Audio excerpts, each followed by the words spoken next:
নমস্কার বন্ধুরা, মহালক্ষ্মী চ্যানেলে আবারও নতুন আরেকটা পর্বে তোমাদের সবাইকে সাদর আমন্ত্রণ জানাই।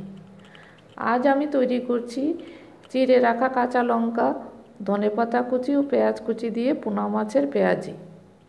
সেই জন্য প্রথমেই একটা প্যানে দিয়ে দিলাম সর্ষের তেল। তেলটা গরম হয়ে গেছে, দিয়ে দিচ্ছি মাছগুলো। নুন হলুদ দিয়ে মেখে রেখেছিলাম মাছগুলো, সেই মাছগুলো দিয়ে উল্টে পাল্টে লাল লাল করে ভেজে তুলে নিচ্ছি। তারপর সেই তেলের মধ্যে দিয়ে দিলাম কুচিয়ে রাখা পেঁয়াজ। একটা বড় সাইজের পেঁয়াজ দিলাম, আর দিয়ে দিলাম পরিমাণ মতো লবণ। লবণটা দিয়ে পেঁয়াজটাকে ভেজে নিলাম। তারপর দিয়ে দিলাম চিড়ে রাখা কাঁচা লঙ্কা।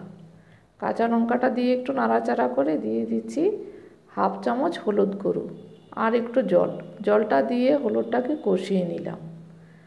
হলুদের কাঁচা গন্ধটা চলে যাওয়ার পর দিয়ে দিলাম অল্প পরিমাণে জল।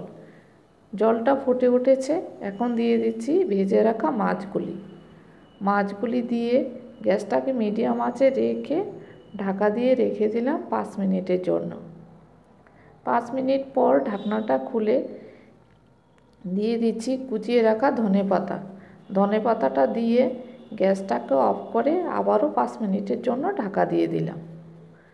5 মিনিট পর ঢাকনাটা খুলে মাছটাকে আমি নামিয়ে নিলাম। তৈরি হয়ে গেল আমার পোনা মাছের পেঁয়াজি। রান্নাটা যদি তোমাদের ভালো লাগে তাহলে অবশ্যই আমার চ্যানেলটাকে লাইক, শেয়ার ও সাবস্ক্রাইব করার জন্য অনুরোধ করছি। দেখা হচ্ছে আবারও নতুন আরও একটা পর্ব।